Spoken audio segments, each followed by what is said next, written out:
નમસ્કાર દર્શક મિત્રો, ગુજરાતી ન્યૂઝ લાઈવમાં આપનું સ્વાગત છે। ડભોઈ રંગ ઉપવન બાગ પાસે જૂના ગેટના બે પિલર ડભોઈ નગરપાલિકા દ્વારા તોડી પડાયા। ડભોઈ રંગ ઉપવન બાગ પાસે જૂના ગેટના બે પિલર તોડી પાડવામાં આવ્યા। ભૂકંપને કારણે ઘણા સમય પહેલા ગેટને નુકસાન પહોંચ્યું હતું।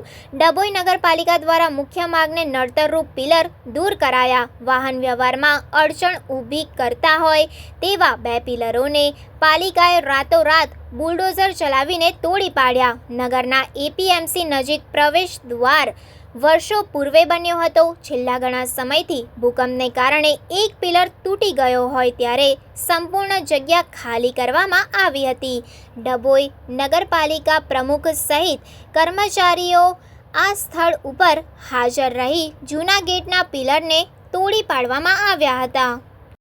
વિકાસમાં વિવાદના સૂત્ર સાથે ડભોઈને દરબાવતી બનાવવા નીકળ્યા હોય ત્યારે જે અડચણરૂપ રસ્તાઓ પર જે સમસ્યા થાય છે ટ્રાફિકને લીધે એના ભાગરૂપે આજે આંબેડકર ચોક પાસે જે ભૂકંપથી એક ગેટ તૂટી ગયો હતો, જે પંકજભાઈ શેઠે બનાવ્યો હતો, જેના બે સ્તંભ ખાલી રહ્યા હતા, જેને લીધે રસ્તો ટૂંકો પડતો હતો, તે આજે તોડી નાખવામાં આવ્યો છે। વારંવાર રજૂઆતો થતી હતી પબ્લિકની કે ભાઈ આ રસ્તો થોડો મોટો કરવો છે, તો એ આજે રાતે અમને સુમારે તોડી પાડવામાં આવ્યો છે ને કોઈ દુર્ઘટના બની નથી ને આ રસ્તો ખુલ્લો આજે અમને કલાકમાં જ ખુલ્લો કરી દેવામાં આવશે।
Thank you.